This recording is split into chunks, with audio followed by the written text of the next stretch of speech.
Etawah UP credits की IPS मंजिल सैनी को अपना आदर्श मानकर इटावा के एक गांव अठलकड़ा की गायत्री ने यूपीएससी में 22वीं रैंक पाकर पुलिस उप अधीक्षक बनकर ग्रामीण बेटियों को अपना मुनीत कर लिया है।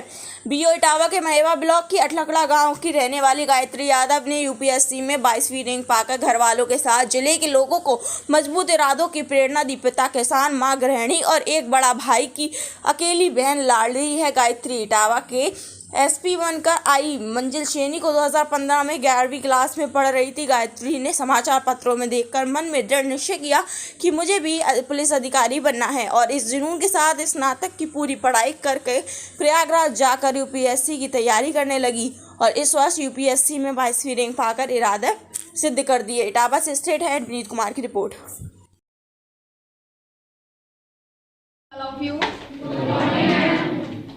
सबसे पहले मंच पे आसीन हमारे सभी अतिथिगण, सम्मानीय हमारे अभिभावक, चाचा लोग, चाची और हमारे भाइयों बहनों, छात्र छात्राओं और सभी लोगों को मैं बहुत बहुत आभार और धन्यवाद देती हूँ। मुझे इस मंच पे बोलने का मौका मिला, ये हमारे लिए बहुत सौभाग्य की बात है कि पहले ही हमारे अभिभावक के ही कॉलेज के हमें यहाँ बोलने का मौका मिला।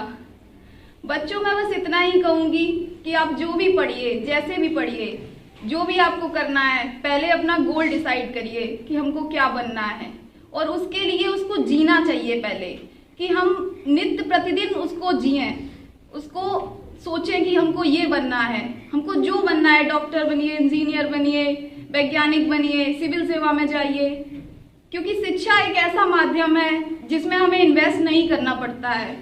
चाहे आप व्यापारी बनेंगे, कुछ भी करेंगे, उसमें कहीं ना कहीं कुछ इन्वेस्ट करना पड़ता है, लेकिन हम शिक्षा जो है वो हमें कहीं ना कहीं अपने बल पे, जो हमारे हाथ हैं, हम उससे लिख के प्राप्त कर सकते हैं, सोचते हैं, उसमें सिर्फ हमारा इन्वेस्टमेंट होता है और जो भी हम जितना इन्वेस्टमेंट करते हैं उसका फल हमें बहुत ही बहुत परिणाम जो होता है बहुत अच्छा प्राप्त होता है।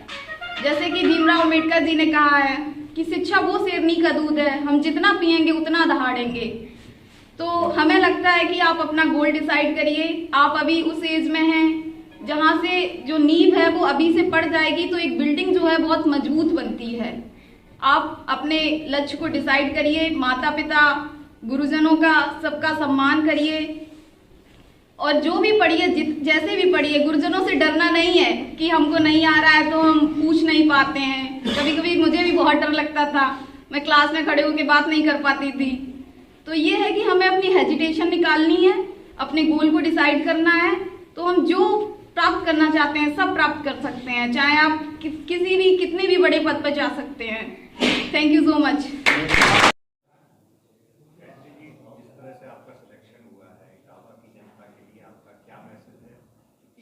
आज आपका सम्मान हो रहा है इटावा। जी सर। छोटे स्कूल कॉलेजेस के बच्चे मिले, किस तरह से देखते हैं? सर हमें इटावा ने बहुत कुछ दिया है, इस मिट्टी ने, हम जिसमें पले बड़े हैं, आज हम उस मिट्टी के लिए कुछ कर पाएँ, कुछ अपनी सोसाइटी के लिए, कुछ महिलाओं के लिए, अपनी बच्चियों के लिए, जैसा कि महिला सशक्तिकरण का मुद्दा हमेशा रहता है, तो हम चाहते हैं कि कुछ उनके लिए थोड़ा भी अगर हम कंट्रीब्यूट कर पाएंगे तो हमारे लिए बहुत ही सौभाग्य की बात होगी। और हमारा इटावा, हमारा छोटा सा गांव आज मेरे नाम से जाना जा रहा है कि हाँ, गायत्री यादव कोई सुंदरपुर अठलकड़ा की हैं, तो ये मेरे लिए बहुत ही हर्ष और खुशी की बात है सर। कैसे सफर की शुरुआत हुई, क्योंकि जिस तरह से आपने अपना गोल तय किया, जब आप ग्रेजुएशन के बाद आपने ये तय किया कि आपने इस लाइन पे जाना होगा, तो कैसे डिसाइड किया कि क्या रहेगा? बच्चे आज जब आपको सुनेंगे तो किस तरह से वो आगे अपना गोल डिसाइड करेंगे? सर जब मैं 11th में थी तो 2015 की बात है, यहाँ इटावा की एसएसपी बनी थी पहली, मंजिल सैनी मैम, तो उनका मैं डेली न्यूज़पेपर में देखती थी और मेरे कॉलेज में भी वो आई थी। तो उनका जो कार्य करने का तरीका, उनकी कार्यशैली जो थी, वो मुझे बहुत मोटिवेट करी कि अगर वो बन सकती हैं तो मैं भी बन सकती हूँ।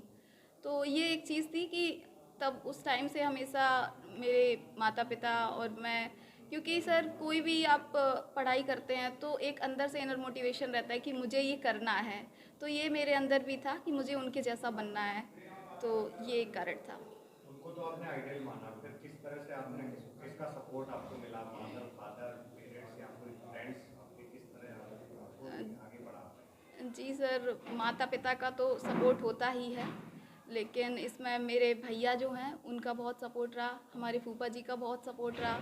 मैं फूफा जी से बात करती थी जब मुझे कुछ लगता था। जी, अनुज प्रताप सिंह यादव श्री। और तो ये एक सपोर्ट था, हमारे भैया का बहुत सपोर्ट था। जब मैं डिमोटिवेट होती थी तो उनसे बात करती थी, तो वह कहते थे कि नहीं तुम कर लोगी, मुझे कुछ और नहीं चाहिए, नौकरी देर में मिले लेकिन जो मिले वो बेहतर मिले। तो ये कारण। देश के छात्र छात्राओं को क्या संदेश दोगे? मैं देश के छात्र छात्राओं से कहना चाहती हूँ कि जो भी करिए ईमानदारी से करिए। ईमानदारी एक ऐसा गुण है जो प्रत्येक व्यक्ति में होना चाहिए। अगर हम ईमानदारी से कोई भी काम करते हैं तो वो बहुत ऊंचाई तक जाता है। चाहे हम अपने कुछ भी कोई भी विभाग में जाएं, अगर हम ईमानदार रहेंगे, हम अपने प्रति रहेंगे, अपनी पढ़ाई के प्रति रहेंगे, तो बहुत सफलता जल्दी मिल सकती है। जी गायत्री जी, वेस्टर्न कल्चर लगातार हावी होता जा रहा है देश में, उस पर क्या कहेंगे? देखिए, वेस्टर्न कल्चर हावी होता जा रहा है, लेकिन एक कहावत है कि चाहे आप कहीं भी रहिए लेकिन जुड़े रहिए अपने संस्कारों से। तो हमें अपने संस्कारों से जुड़े रहना चाहिए। और ठीक है, आप जहाँ जैसे माहौल में जाइए वैसे कपड़े पहन सकते हैं, लेकिन समय समय की बात है, प्रत्येक कहाँ पे कौन सा समय है, कैसे पहनना है। और वेस्टर्न कल्चर मुझे नहीं लगता कि ख़राब है, क्योंकि आज ग्लोबलाइजेशन का दौर है, तो बहुत ही ठीक है कि हमारी संस्कृतियाँ जो हैं, कल्चरल रिलेटिविज़म आ रहा है हमारे यहाँ, तो बहुत अच्छी बात है। लेकिन ये है कि हमें किसी भी चीज़ को तार्किक रूप से लेना चाहिए। गायत्री जी, आप डीएसपी बने हैं, सबसे बड़ी माता पिता को साधुवाद। और फूफा, उन्होंने मुझे कभी बेटे और बेटियों में फ़र्क नहीं किया है, मुझे हमेशा पहले प्रेफरेंस दिया। तो ये इसी का आज नतीजा है कि मैं इस पद पे पहुंची हूँ। और मैं सभी का आशीर्वाद चाहती हूँ कि मैं जिस पद पे हूँ, अभी मेरा सिलेक्शन हुआ है, तो मैं उसके प्रति सत्यनिष्ठा और ईमानदारी से, पूरी लगन से अपने पद का, कर्तव्य का निर्वहन कर पाऊँ।